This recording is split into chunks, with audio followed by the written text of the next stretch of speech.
Salut les gars, c'est MK et aujourd'hui je vous propose un guide des viseurs sur Rainbow Six Siege. Et on commence sans plus attendre. Tout d'abord, Rainbow Six Siege propose deux factions différentes pour les viseurs. Les viseurs américains qui seront utilisés par la majorité des agents du jeu et les viseurs russes qui ne seront que pour les Spetsnaz. Donc on va commencer par les viseurs américains car ils sont les plus populaires. Le premier viseur dont on va parler est le viseur point rouge. Et selon moi, ce viseur est le plus mauvais de tous les viseurs américains. Son problème vient essentiellement de son réticule. Le point rouge est énorme et prend beaucoup de place. Autrement dit, de courte à moyenne distance, cela peut encore aller, mais de loin, le viseur point rouge va totalement obstruer votre vision. Il est donc difficile d'avoir une visée claire et précise avec le VPR, d'autant plus que le cercle métallique qui entoure le réticule est gros lui aussi, ce qui va parfois vous empêcher de voir vos ennemis à longue distance. La chose qui me déplaît beaucoup avec ce VPR, c'est le fait que quand je vise, car Rainbow Six Siege est un jeu où vous devez pré-shoot le plus possible, autrement dit, je ne peux pas être confiant quand je joue avec cette lunette car j'ai toujours peur qu'un ennemi s'infiltre sur les côtés et il est presque inutilisable à longue distance. Je déconseille donc fortement le viseur point rouge. Le deuxième viseur américain est le viseur réflexe. Cette lunette propose un réticule triangulaire de couleur verte, mais là encore on tombe un petit peu dans le même problème que le viseur point rouge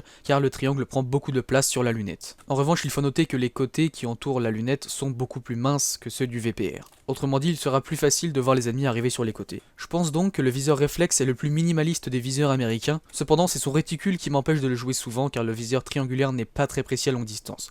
D'ailleurs, une chose importante que vous devez savoir est que votre balle ne va pas atterrir au centre du triangle, elle va plutôt arriver au sommet du triangle. Autrement dit, si vous voyez une cible à longue distance et que vous souhaitez l'engager avec le viseur triangulaire, ce qui n'est pas forcément recommandé, alors alignez la tête de votre ennemi sur le sommet haut du triangle et vous devriez avoir le headshot. Certaines armes du jeu comme la FMG9 de Smoke ne disposent que du VPR et du viseur réflexe en termes de customisation de lentilles. Dans cette situation, je ne peux pas vraiment recommander un viseur par rapport à l'autre, choisissez selon votre préférence. En l'occurrence, je prendrai toujours le viseur réflexe. Le troisième viseur américain dont on va parler est le viseur holographique, abrégé en holo. Ce viseur pour le coup est vraiment bien. Le réticule de visée est très clair et c'est le viseur que j'utilise sur quasiment toutes mes armes. Le seul problème est que, tout comme le VPR, ses côtés sont gros, ce qui veut parfois vous empêcher de voir les ennemis arriver. Cependant cela est rattrapé par la clarté du réticule central. A noter également que la partie inférieure du viseur peut être relativement bloquante et il peut arriver que lorsque vous vous trouvez en train de viser avec le réticule holo, vous puissiez ne pas voir ce qui se trouve à vos pieds, notamment les pièges de Kapkan ou les pièges de Frost. Cependant en général ce viseur est très compétitif car il offre une bonne visée, notamment grâce à son réticule clair et sa grande vitre d'observation, et c'est vraiment un viseur qui va être utilisé partout dans Rainbow Six Siege. Pour terminer la catégorie des viseurs américains, nous avons le viseur ACOG, ou appelé aussi ACOG. Ce viseur propose un grossissement 2,5 fois, mais contrairement à ce que l'on pourrait penser, un tel viseur n'est absolument pas handicapant sur un jeu tel que Rainbow Six Siege. En réalité, la plupart des professionnels sur Rainbow Six Siege vont l'utiliser, et c'est donc le réticule le plus compétitif de Rainbow Six Siege. En effet, dans ce jeu, quand vous connaissez parfaitement les maps et les mouvements ennemis, vous pouvez très facilement prédire où l'ennemi va arriver. Le viseur ACOG est parfait pour cela, car c'est grâce à ce viseur que vous rentrerez des headshots le plus facilement possible. Ce viseur est donc surutilisé en championnat, et c'est la lunette la plus adaptée pour une technique qu'on appelle le peeking. Cependant, l'ACOG, de par son zoom, possède un point faible. En effet, vous ne verrez sûrement pas les ennemis arriver de tous les côtés.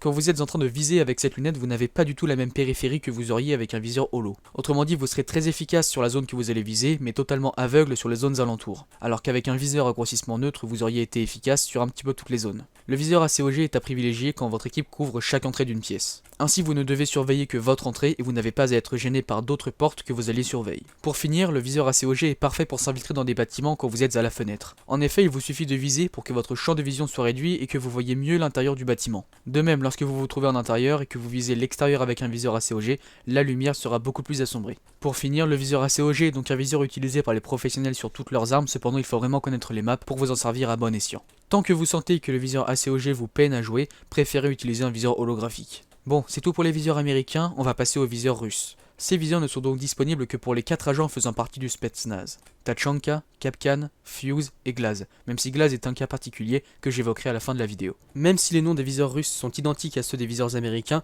leur design est sensiblement différent. Pour commencer, analysons le viseur holographique russe. Autant ce viseur était pratique à utiliser sur les armes américaines, sur les armes russes il est tout simplement inutile. La vitre de visée est minuscule et les bords du viseur sont gargantuesques, totalement l'inverse du viseur holographique américain. De plus, le réticule central prend une bonne partie de l'espace de la vitre de visée, ce qui rend donc ce viseur inutilisable à courte, moyenne et longue distance. La seule situation situation à peu près avantageuse que vous pourrez trouver pour utiliser le viseur holographique russe, c'est sur les fusils à pompe, car le réticule central en forme de cercle reproduit plutôt fidèlement la dispersion des plombs. Mais cela ne peut pas être considéré comme un point fort et le viseur holographique russe est donc inutilisable sur quasiment toutes les armes. Parlons maintenant du viseur point rouge russe. Ce viseur est plutôt sympathique, notamment grâce au réticule central assez clair et les bords plutôt fins. Le seul problème que je pourrais lui trouver finalement est le réticule central, qui prend quand même une bonne partie de l'espace. Le rond est assez grand et peut parfois obstruer votre visée, d'autant plus qu'en intérieur, la lumière rouge émise par le réticule est très intense et peut vraiment vous gêner durant votre visée, voire même flouter le contour de l'ennemi si celui-ci est trop proche. Le viseur point rouge est donc un viseur acceptable à utiliser plutôt dans les maps lumineuses. Enfin, le troisième viseur qui ne propose pas de grossissement chez les Spetsnaz, c'est le viseur réflexe. Ce viseur est le plus minimaliste de tous les viseurs de Rainbow Six Siege. La batterie qui alimente le viseur se situe sur la gauche et ne gêne donc pas du tout la visée.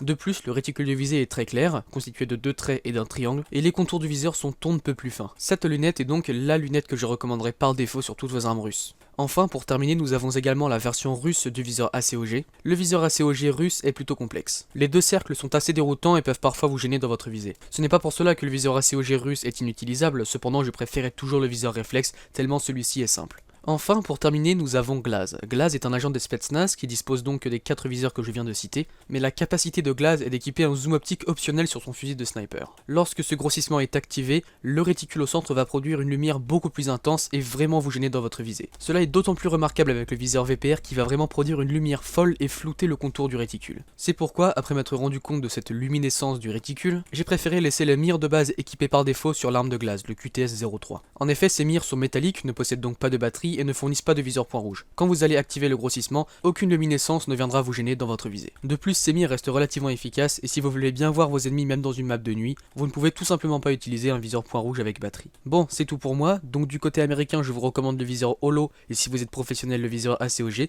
alors que du côté russe je préférais toujours le viseur réflexe qui offre vraiment une visée très claire. Je vous remercie d'avoir regardé, à la prochaine pour une nouvelle vidéo. Allez, salut. Salut les gars, c'est MK, et aujourd'hui je vous propose un guide des viseurs sur Rainbow Six Siege. Et on commence sans plus attendre. Tout d'abord, Rainbow Six Siege propose 2 factions différentes pour les viseurs. Les viseurs américains qui seront utilisés par la majorité des agents du jeu, et les viseurs russes qui ne seront que pour les Spetsnaz. Donc on va commencer par les viseurs américains car ils sont les plus populaires. Le premier viseur dont on va parler est le viseur point rouge. Et selon moi, ce viseur est le plus mauvais de tous les viseurs américains. Son problème vient essentiellement de son réticule. Le point rouge est énorme et prend beaucoup de place. Autrement dit, de courte à moyenne distance, cela peut encore aller, mais de loin, le viseur point rouge va totalement obstruer votre vision. Il est donc difficile d'avoir une visée claire et précise avec le VPR, d'autant plus que le cercle métallique qui entoure le réticule est gros lui aussi, ce qui va parfois vous empêcher de voir vos ennemis à longue distance. La chose qui me déplaît beaucoup avec ce VPR, c'est le fait que quand je vise, car Rainbow Six Siege est un jeu où vous devez pré-shoot le plus possible, autrement dit, je ne peux pas être confiant quand je joue avec cette lunette car j'ai toujours peur qu'un ennemi s'infiltre sur les côtés et il est presque inutilisable à longue distance. Je déconseille donc fortement les viseurs point rouge. Le deuxième viseur américain est le viseur réflexe. Cette lunette propose un réticule triangulaire de couleur verte, mais là encore on tombe un petit peu dans le même problème que le viseur point rouge,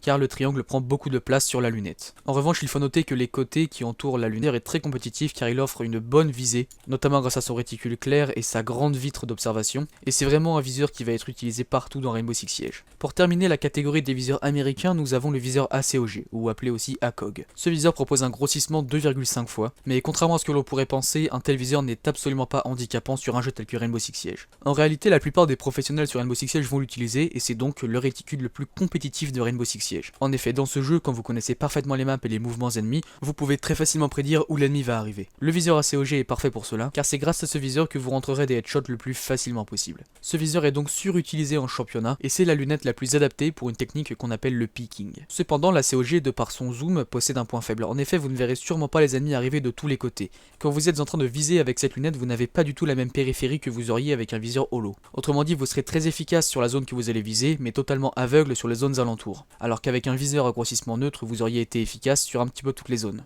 Le viseur ACOG est à privilégier quand votre équipe couvre chaque entrée d'une pièce. Ainsi, vous ne devez surveiller que votre entrée et vous n'avez pas à être gêné par d'autres portes que vous alliez surveiller. Pour finir, le viseur ACOG est parfait pour s'infiltrer dans des bâtiments quand vous êtes à la fenêtre. Parlons maintenant du viseur point rouge russe. Ce viseur est plutôt sympathique, notamment grâce au réticule central assez clair et les bords plutôt fins. Le seul problème que je pourrais lui trouver finalement est le réticule central, qui prend quand même une bonne partie de l'espace. Le rond est assez grand et peut parfois obstruer votre visée, d'autant plus qu'en intérieur, la lumière rouge émise par le réticule est très intense et peut vraiment vous gêner durant votre visée, voire même flouter le contour de l'ennemi si celui-ci est trop proche. Le viseur point rouge est donc un viseur acceptable à utiliser plutôt dans les maps lumineuses. Enfin, le troisième viseur qui ne propose pas de grossissement chez les Spetsnaz, c'est le viseur réflexe. Ce viseur est le plus minimaliste de tous les viseurs de Rainbow Six Siege. La batterie qui alimente le viseur se situe sur la gauche et ne gêne donc pas du tout la visée. De plus, le réticule de visée est très clair, constitué de 2 traits et d'un triangle, et les contours du viseur sont on ne peut plus fins. Cette lunette est donc la lunette que je recommanderais par défaut sur toutes vos armes russes. Enfin, pour terminer, nous avons également la version russe du viseur ACOG. Le viseur ACOG russe est plutôt complexe. Les 2 cercles sont assez déroutants et peuvent parfois vous gêner dans votre visée. Ce n'est pas pour cela que le viseur ACOG russe est inutilisable, cependant je préférais toujours le viseur réflexe, tellement celui-ci est simple. Enfin, pour terminer, nous avons Glaz. Glaz est un agent de Spetsnaz qui dispose donc des 4 viseurs que je viens de citer, mais la capacité de Glaz est d'équiper un zoom optique optionnel sur son fusil de sniper. Lorsque ce grossissement est activé, le réticule, en effet, il vous suffit de viser pour que votre champ de vision soit réduit et que vous voyez mieux l'intérieur du bâtiment. De même, lorsque vous vous trouvez en intérieur et que vous visez l'extérieur avec un viseur ACOG, la lumière sera beaucoup plus assombrie. Pour finir, le viseur ACOG est donc un viseur utilisé par les professionnels sur toutes leurs armes, cependant il faut vraiment connaître les maps pour vous en servir à bon escient. Tant que vous sentez que le viseur ACOG vous peine à jouer, préférez utiliser un viseur holographique. Bon, c'est tout pour les viseurs américains, on va passer aux viseurs russes. Ces viseurs ne sont donc disponibles que pour les 4 agents faisant partie du Spetsnaz. Tachanka, Kapkan, Fuse et Glaz, même si Glaz est un cas particulier que j'évoquerai à la fin de la vidéo. Même si les noms des viseurs russes sont identiques à ceux des viseurs américains, leur design est sensiblement différent. Pour commencer, analysons le viseur holographique russe. Autant ce viseur était pratique à utiliser sur les armes américaines, sur les armes russes il est tout simplement inutile. La vitre de visée est minuscule et les bords du viseur sont gargantuesques, totalement l'inverse du viseur holographique américain. De plus, le réticule central prend une bonne partie de l'espace de la vitre de visée, ce qui rend donc ce viseur inutilisable à courte, moyenne et longue distance. La seule situation à peu près avantageuse que vous pourrez trouver pour utiliser le viseur holographique russe, c'est sur les fusils à pompe, car le réticule central en forme de cercle reproduit plutôt fidèlement la dispersion des plombs. Mais cela ne peut pas être considéré comme un point fort et le viseur holographique russe est donc inutilisable sur quasiment toutes les armes. Les nets sont beaucoup plus minces que ceux du VPR. Autrement dit, il sera plus facile de voir les ennemis arriver sur les côtés. Je pense donc que le viseur réflexe est le plus minimaliste des viseurs américains, cependant c'est son réticule qui m'empêche de le jouer souvent car le viseur triangulaire n'est pas très précis à longue distance. D'ailleurs, une chose importante que vous devez savoir est que votre balle ne va pas atterrir au centre du triangle, elle va plutôt arriver au sommet du triangle. Autrement dit, si vous voyez une cible à longue distance et que vous souhaitez l'engager avec le viseur triangulaire, ce qui n'est pas forcément recommandé, alors alignez la tête de votre ennemi sur le sommet haut du triangle et vous devriez avoir le headshot. Certaines armes du jeu comme la FMG9 de Smoke ne disposent que du VPR et du viseur réflexe en termes de customisation de lentilles. Dans cette situation, je ne peux pas vraiment recommander un viseur par rapport à l'autre, choisissez selon votre préférence. En l'occurrence, je prendrai toujours le viseur réflexe. Le troisième viseur américain dont on va parler est le viseur holographique, abrégé en holo. Ce viseur pour le coup est vraiment bien. Le réticule de visée est très clair et c'est le viseur que j'utilise sur quasiment toutes mes armes. Le seul problème est que, tout comme le VPR, ses côtés sont gros, ce qui veut parfois vous empêcher de voir les ennemis arriver. Cependant cela est rattrapé par la clarté du réticule central. A noter également que la partie inférieure du viseur peut être relativement bloquante et il peut arriver que lorsque vous vous trouvez en train de viser avec le réticule holo, vous puissiez ne pas voir ce qui se trouve à vos pieds, notamment les pièges de Kapkan ou les pièges de Frost. Cependant en général ce viseur